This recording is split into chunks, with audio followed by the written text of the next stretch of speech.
What's going on, guys? This is Tower number 9, and we have an exciting preview for you today because this is the beginning of spoiler season, and Fantasy Flight has just done a big live stream where they have previewed a bunch of new cards from Shadows of the Galaxy.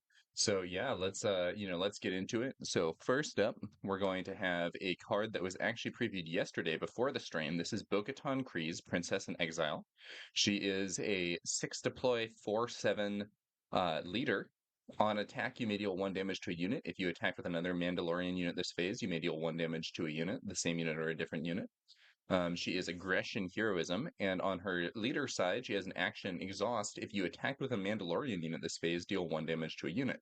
So relative to Sabine and Cassian, Bo-Katan looks like she is more mid-range and less aggro. Her ability focuses on Mandalorian trait synergy. Right now, there aren't that many Mandalorian units that have been previewed. I believe that in today's live stream, they discussed that red and blue were going to be the main colors for Mandalorians in this set. So it seems like, red-blue, which is not currently a very prominent color combination for heroism, though it is for villainy, might be the way to go with Bo-Katan to enable more Mandalorian synergy. And it's kind of difficult to assess this leader fully right now because we don't know. We know very little about what Mandalorian cards will be released. But from what we do know, her stats are on curve. 6 cost 4/7 is, I would consider it a fairly solid and standard stat line for a leader at this point in the game. And her ability seems at least conditionally quite good, but the question becomes like, how often are you going to be able to get good value from it? It is an action that requires her to exhaust. The tempo is not necessarily great. On the other hand, imagine that you imagine there's some new Mandalorian 2-drop in space. You lead with that. Your opponent leads with Greedo. On turn 2, you could attack with your Mandalorian space unit, and then use this ability to pick off their Greedo before playing another unit to the ground. So there are at least some situations where this ability could be really good. All that extra point of damage could also finish off a unit. Bo-Katan's ability when she is deployed is really useful because on attack triggers occur before the combat damage, so you can use her ability to, for instance, ping a shield off a unit that you're attacking so that you hit it for the full damage instead of having your main attack blocked by the shield.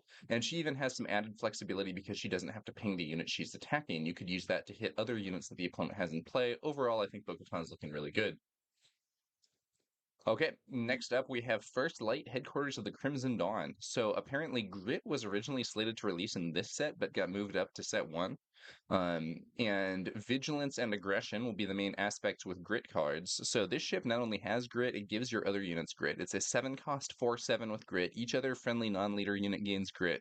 And it has a really interesting smuggle cost where you can smuggle it, which means play it from your resource zone and replace it with a card from the top of your deck. And the smuggle cost is actually the same as the normal cost, but it also deals 4 damage to a friendly unit. Now, they clarified on the stream that this cannot be used to damage itself. So that damage is going to be to another friendly unit. However, with Grit, you can turn that downside into an upside. You do 4 damage to a friendly unit that has high HP, and then all of a sudden that's +4 power. So that could conceivably be very strong.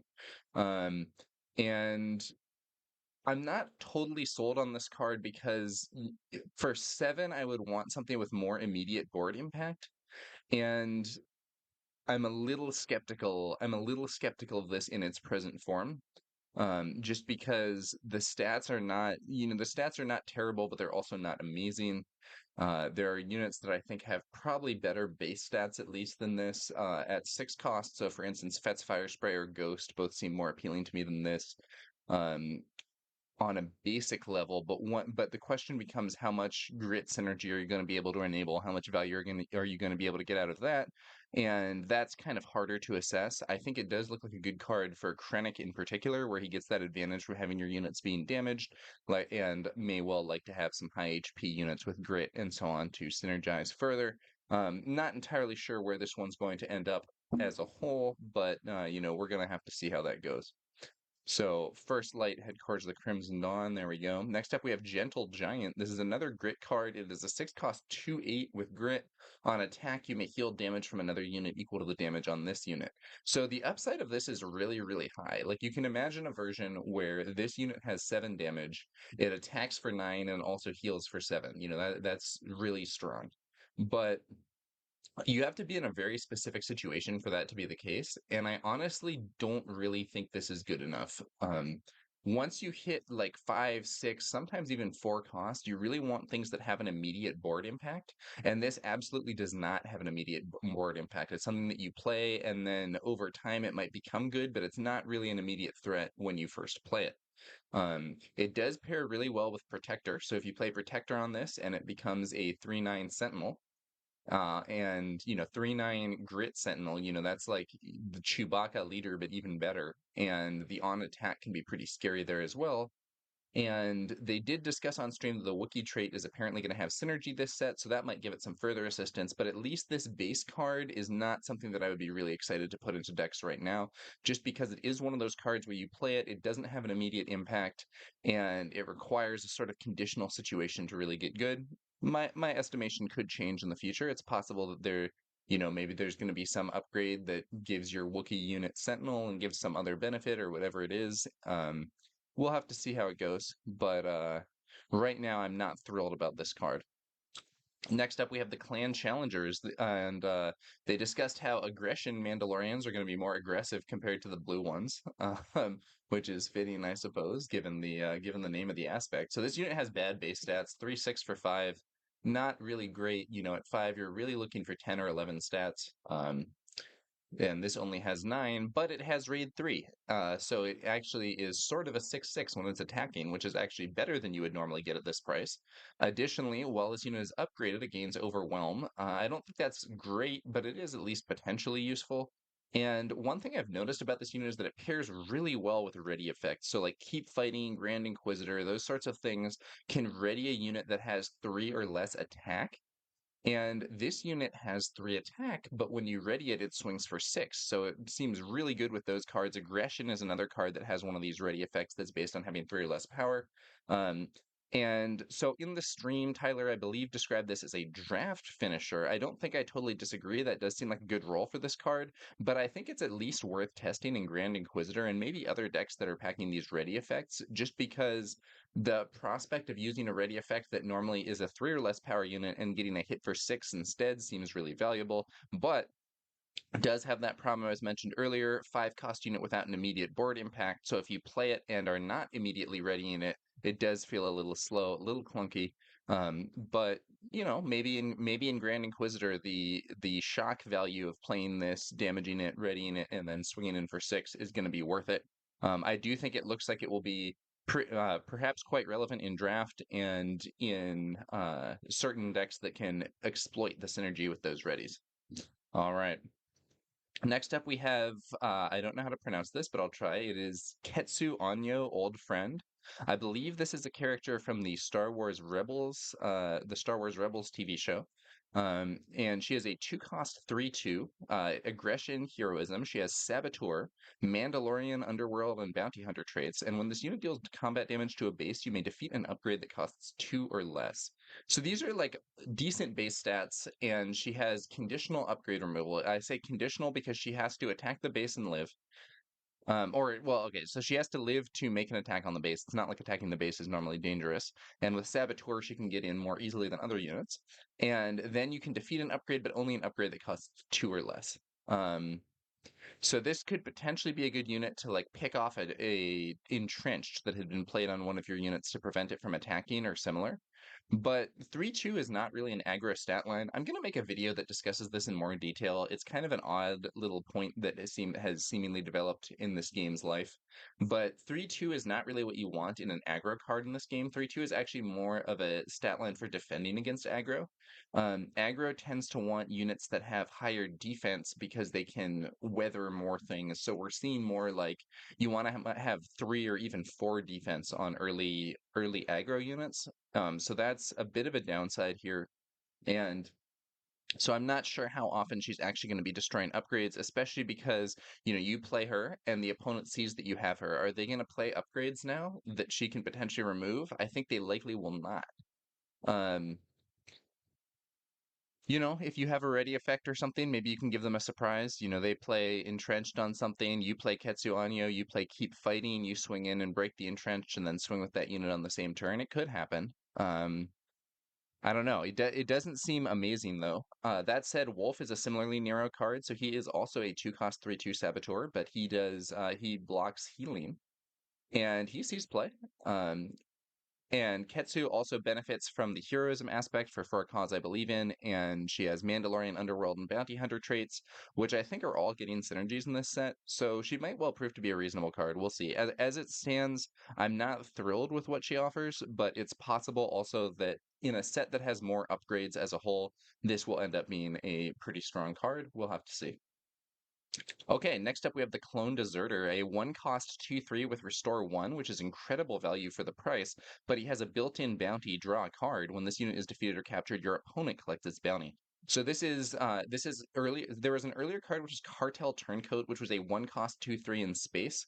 And this card is basically the ground parallel to that. It's super efficient for its cost, but the built-in bounty means that it's risky.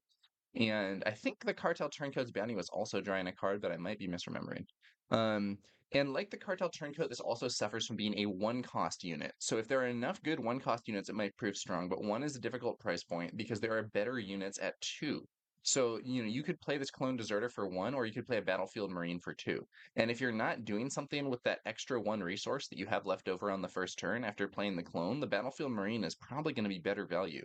So playing this on turn 1 without a second play seems like a liability, but it might be good. Maybe you have 2 1-drops. If you play 2 of these guys, you have a huge amount of value on the board. It's just that your opponent is going to get some extra cards. Um, might also be good as a gap filler later. So one thing that I've noticed when playing Sabine is on the four resource turn when Sabine deploys, you often end up with a situation where you play a card that costs 3 and have 1 resource left. So having a 1-cost unit that can fill in that gap can be useful. And the current Sabine decks are playing things like Spec Force Soldier or R2D2, which can be useful in that role. But the Clone Deserter might be a kind of more aggressive option in some ways. The question is just whether that bounty is going to be enough of a downside that it mitigates this benefit. If there are enough 1-cost units, playing 2 1-costs on the first turn is really good, especially against some of these control decks that are playing a lot of 1-for-1 removal. So like the Iden Mind Tricks deck, for instance, where it's playing a lot of cards where they play they play this card and it kills one thing, and the card probably costs more or equal to the thing that it killed. This could be a good opposition to that, with the downside, of course, being that you're filling up their hand, so you're giving them more options for removal later on.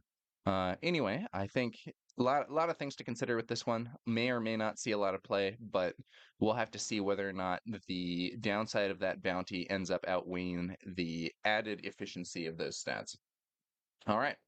Next up, we have the Covetous Rivals. This is a 6-cost 5/5 with grit, and when played or on attack, you may deal 2 damage to a unit with a bounty. So these are not really great base stats for the cost. At 6 cost, you would be hoping to get something a little more than this. But the fact that it has grit does help, and the fact that the ability is both when played and on attack means that it's really quite relevant. Now, the small amount of damage there isn't enough to actually kill the units that we've seen thus far with built-in bounties. So we've seen the Clone Deserter that I just showed, the Defector from earlier, or whatever that card's called, the 2/3 in space, Dr. Evazan 3/3 shielded. 2 damage isn't enough to pick off any of those units, but it might do better with effects that put bounty on an opponent. So we know there's that 0-cost attachment that you can play on an opposing unit, or a 0-cost upgrade that you can play on an opposing unit to give it a bounty. So maybe you play that, and then you play the Covetous Rivals. The Covetous Rivals do damage to that unit and claim the bounty. And 5/5 grit isn't a terrible overall stat line. I think this is something that seems like it could be very powerful in limited, and it might work in constructed also, depending on how much bounty stuff we see, especially stuff like either units that have a lower HP and bounty, or things that allow you to give bounty to your opponent's units to potentially set this up to pick something off when played. All right. Next up, we have the Reputable Hunter. This is a 3-cost 3/4, which is kind of okay, and it becomes a 2-cost 3/4 if the opponent has bounty, because if an enemy unit has a bounty, this unit costs 1 less to play. I think this is actually really good. And it seems like so a 3-cost 3/4 is already like kind of acceptable, especially in limited. And a 2-cost 3/4 is like nuts, like hyper efficient. Like 2-cost 3/3 Battlefield Marine is already really good. If the opponent plays one of those built-in bounty guys and you play the Reputable Hunter in response, it feels like you are super up because 2 cost 3/4 seems like it's more bonus efficiency than the built-in bounty guys are getting for their bounty.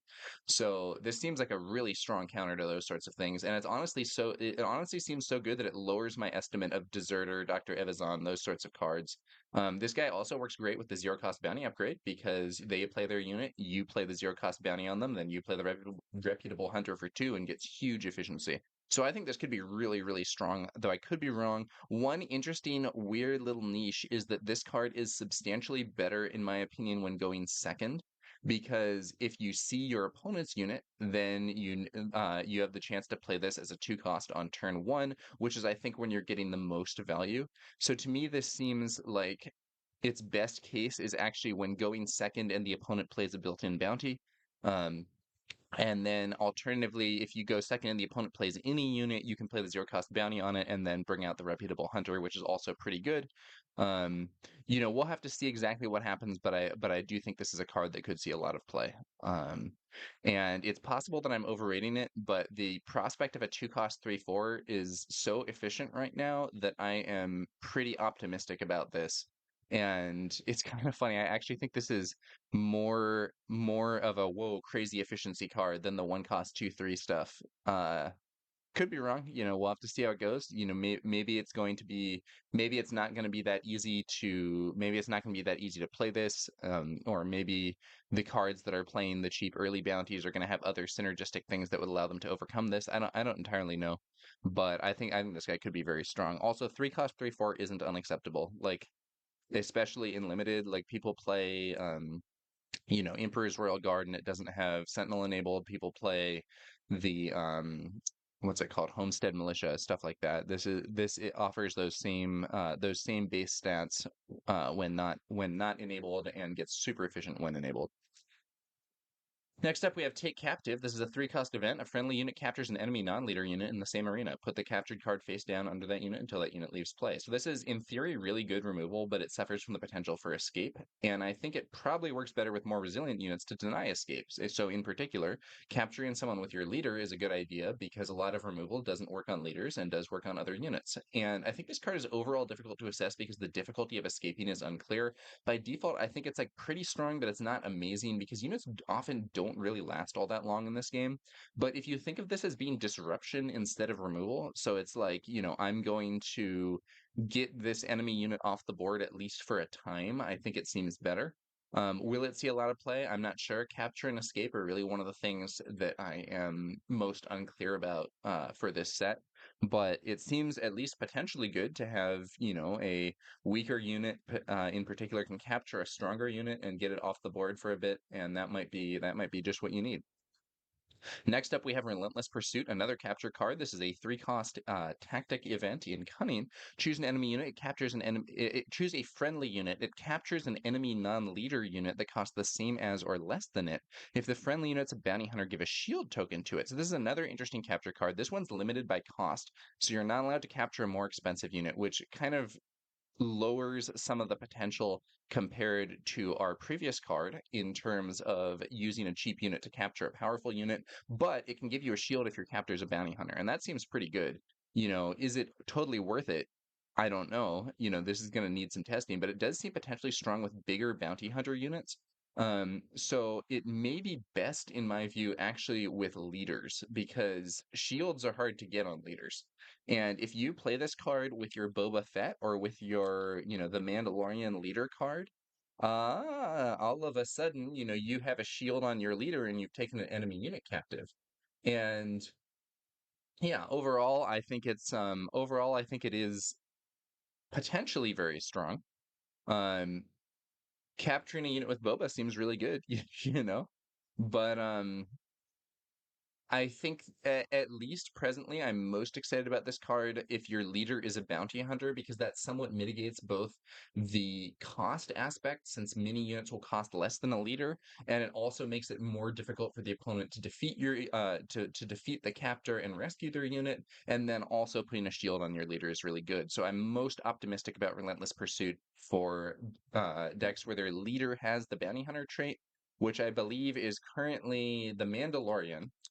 Um, So I believe that's currently the Mandalorian. IG-88 is actually a IG-88 is actually a bounty hunter leader. Not that he's the best ever. And then of course Boba Fett. Um, and we may well see more bounty hunter leaders in this set. I think it's entirely possible. But yeah. This would go really well with Greedo, except you're not going to find a lot of things for Greedo to capture that cost one or less. So, that's a tough scenario. I do think it actually works super well with Bosk though, because with Bosk, you can capture an enemy non-leader unit that costs five or less. You can deal two damage to a unit for playing an event, and then you can put a shield on him, making him more difficult to remove. And Bosk is already something that the opponent might want to remove. Is it worth it? I don't know, but it's certainly cool. So we'll see where this one ends up. Personally, I like the idea of it for Boba Fett, for the Mandalorian, and maybe for other bounty hunter leaders in the future. Pirate Battle Tank. We're kind of changing gears here. This is a card that's like more basic. So this is basically just an inefficient Sentinel with a smuggle option, but it's not that inefficient. So like 6 cost 4/6 Sentinel. The problem with this is there's cards that are 6 costs for 10 stats Sentinel with upside. So Obi-Wan Kenobi is 6 cost 4/6 Sentinel. He has probably better traits in so one better trait, which is Force, and then he also has a strong ability when defeated. Or we look at the Academy Defense Walker, which is 6 for a 5/5 Sentinel. 4/6 is probably a better stat line for Sentinel than 5/5, but the Academy Defense Walker also has that ability that can give out experience to damaged units.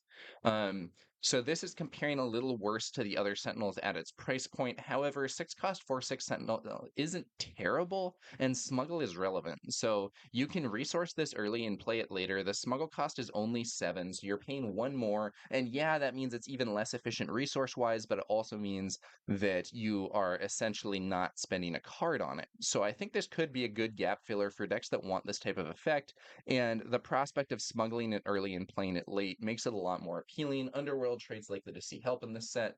Is it worth it overall? I don't know. We'll see. I think at least in limited, it'll probably be pretty good.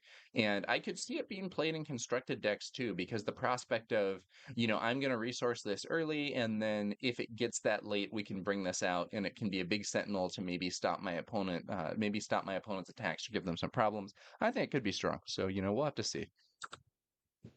Next up, this is probably my favorite card of these previews, L337 Droid Revolutionary. Um, so this is L3. She was in the Solo movie, and she is Elite Speak joke in, the year 2020 or whenever that movie was made. I think it was earlier than that.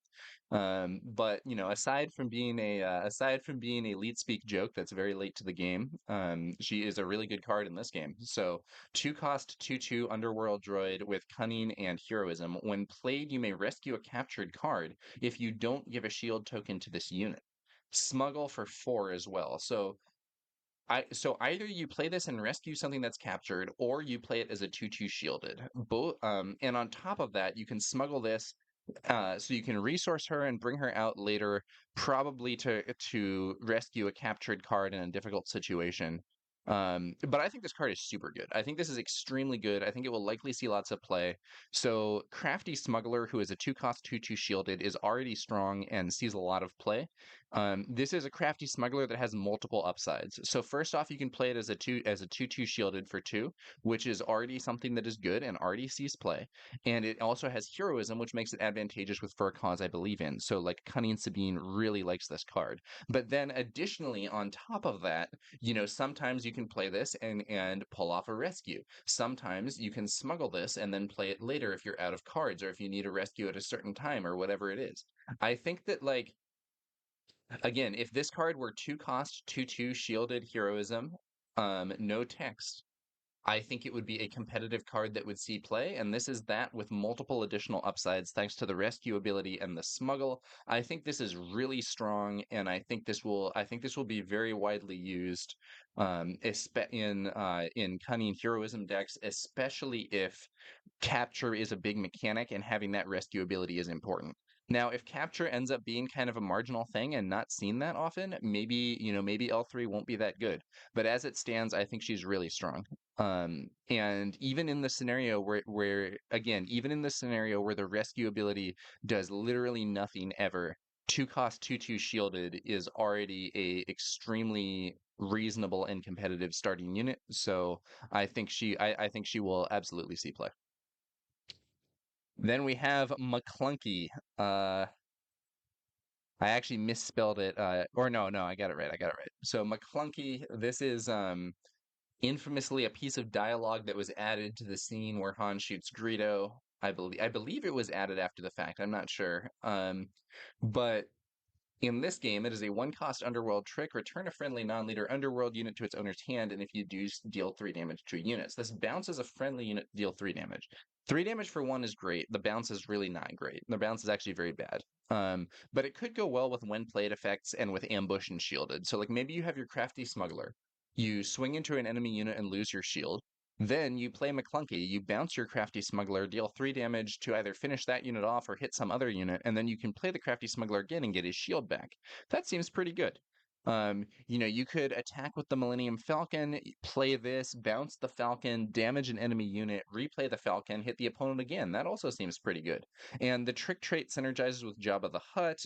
This could also work well with Bib Fortuna. You could play Bib Fortuna. You could exhaust Bib to play this for free and bounce Bib, deal 3 damage. Then you can replay Bib, get his shield back if he lost it earlier. Um, so there are some tricks. Tyler says he actually thinks this is going to be a staple, um, or at least that it was having a big impact in some deck that he was playing against in testing or similar. And I don't know if I agree because bouncing a friendly unit is potentially pretty bad. But let's see the synergies. If we have a lot of things with good when played abilities, or things that have ambush, things that have shielded, or even like the dream would be something that has a leaves play ability where you could trigger that by playing this and then replay the unit. But let's see those synergies. It certainly is an interesting card, and it also really expands Cunning's access to removal. So thus far, Cunning has not really had removal cards except for the very odd Don't Get Cocky, which is this weird push your luck card. And I have had some success with that card in draft, but in constructed, I'm not confident in it. And McClunky is a removal option that isn't just disruption and can actually pick off an enemy unit for real. And sometimes that's really what you want. So it could be a nice addition to what Cunning has to offer. Okay. So those were the cards shown in the stream. Those were the cards shown in the stream today, plus the bonus Bo-Katan from yesterday. And I'm curious, which of these cards do you guys think is the most appealing? For me, I think L3 is my favorite, to be honest with you. But I would say my number one would be L3, and my number two card would actually be the Reputable Hunter, who I think looks really good. Um, I might be boring. I think those are both like efficiency type cards in some ways. So, maybe there's flashier effects out there that people are more excited by, but those two would probably be my favorites. What do you guys think? Feel free to let me know in the comments below. And yeah, that's gonna about do it for this one, guys. Thanks to y'all for watching, and we'll be back later with some more Star Wars Unlimited content. I will catch you guys later.